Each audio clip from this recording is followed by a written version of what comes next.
లూలు మాల్‌కి సంబంధించినటువంటి ఇష్యూ. ఇప్పుడు బాగా వైరల్ అవుతున్నది ఏంటయ్యా అంటే దేశంలోని వివిధ ప్రాంతాల్లో ఎట్టుంది మన దగ్గర. మన దగ్గరేమో వాడికి ఉచితంగా భూమి ఇచ్చేసేయడం, లేకపోతే అతి తక్కువకు భూమి ఇచ్చేయడం. వాడు లీజు డబ్బులు మాత్రం తీసుకోవాలి.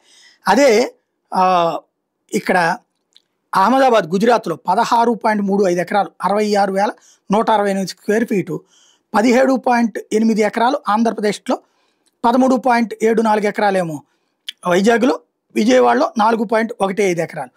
ఇదే సందర్భంలో అక్కడ క్యాష్‌కి 519 కోట్లకి అమ్మారు. అదే ఇక్కడ వచ్చేటప్పటికి డబ్బులు అమ్మడం కాదు, కొనుగోళ్ళు కాదు. సేమ్ టైము అక్కడ 31 కోట్ల రూపాయల స్టాంప్ డ్యూటీ రెవెన్యూ డ్యూటీ కింద వచ్చింది. ఇక్కడ వచ్చేటప్పటికి అసలు స్టాంప్ డ్యూటీ అవసరమే లేనటువంటి పరిస్థితి.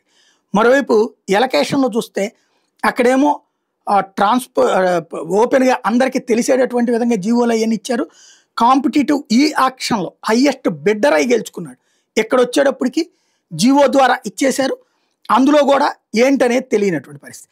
ఇక్కడ టోటల్ ఇన్వెస్ట్మెంట్ గుజరాత్లో ఎంత పెడుతుంది అంటే 4,000 కోట్లు సింగిల్ లార్జర్ మాల్ రెండింటికి కలిపి. ఇక్కడ ఎంత పెడుతున్నామని చెప్తుంది 1,222 కోట్లు కంబైన్డ్ ఇన్వెస్ట్మెంట్. ఏది విశాఖ విజయవాడది కలిపి 1,222.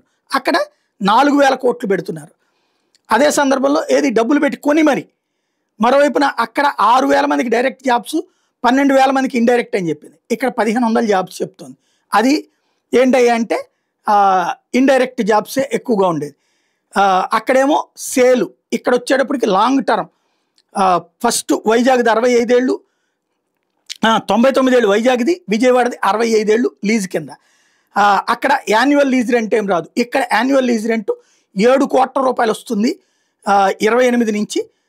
ఆ తర్వాత 3 ఏళ్లకోసారి 10% పెరుగుదల అన్నటువంటిది వీళ్ళు చెప్పుకొస్తున్నది. అంటే ఇక్కడ ఏడాదికి 7 కోట్లు ఆదాయం ప్రభుత్వానికి ఇస్తాం అన్నటువంటి పేరుతో ఇన్ని వేల కోట్లు. అక్కడ ఎంత 16 ఎకరాలకు 519 కోట్లు పెట్టుకుంటే మన దగ్గర ఇక్కడ 17.5 ఎకరాలకు ఎంత పెట్టి కొనాలా? అది విజయవాడదే 600 కోట్ల రూపాయల వాల్యూ అవుతుంది. బట్ డబ్బులు పెట్టి కొనటం కాకుండా చేసుకెళ్తున్నారు. అది ఎందుకు లూలుకి అంత ప్రత్యేక ప్రేమ అన్నదే అర్థం కాదు.